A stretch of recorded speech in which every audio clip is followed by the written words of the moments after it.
बहुत समय पहले की बात है। एक शांत गांव था, हरिपुर। वहां के लोग सीधे साधे थे और भगवान में पूरी श्रद्धा रखते थे। एक दिन गांव में एक नया साधु आया। उसका नाम था महातपस्वी श्री श्री बाबा दिव्यानंद जी।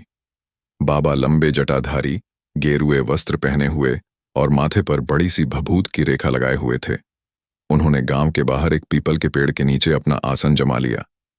दिन भर भजन कीर्तन करते, आंखें मूंदे ध्यान में रहते और हर किसी को उपदेश देते कि माया छोड़ो, भक्ति में लगो।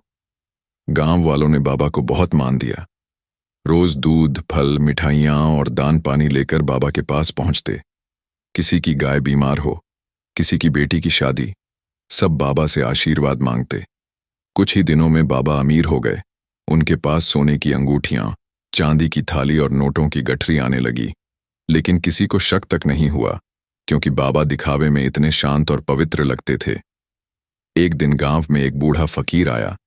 फटे कपड़े, सफेद दाढ़ी और आंखों में सच्चाई की चमक। उसका नाम था रहमत बाबा।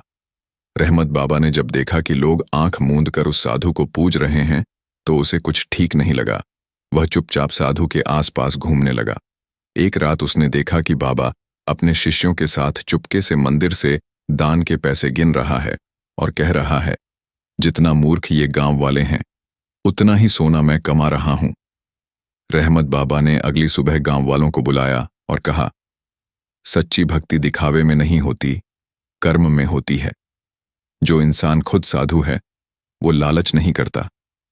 गांव वालों ने रहमत बाबा की बात को हल्के में लिया, लेकिन उन्होंने एक युक्ति अपनाई।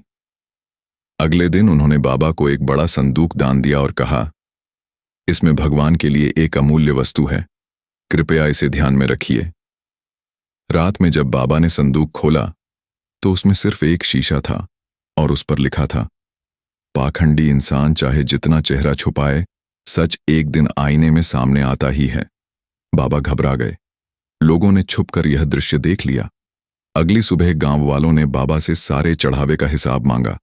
डर कर बाबा गांव छोड़कर भाग गया। अब गांव वाले रहमत बाबा की बातों को समझ गए। उन्होंने सीखा कि सच्चाई हमेशा पर्दे के पीछे नहीं रहती और आंखें बंद कर किसी पर भरोसा करना मूर्खता है। सीख, श्रद्धा होनी चाहिए, पर अंधश्रद्धा नहीं। सच्चाई देर से सही, पर सामने आ ही जाती है।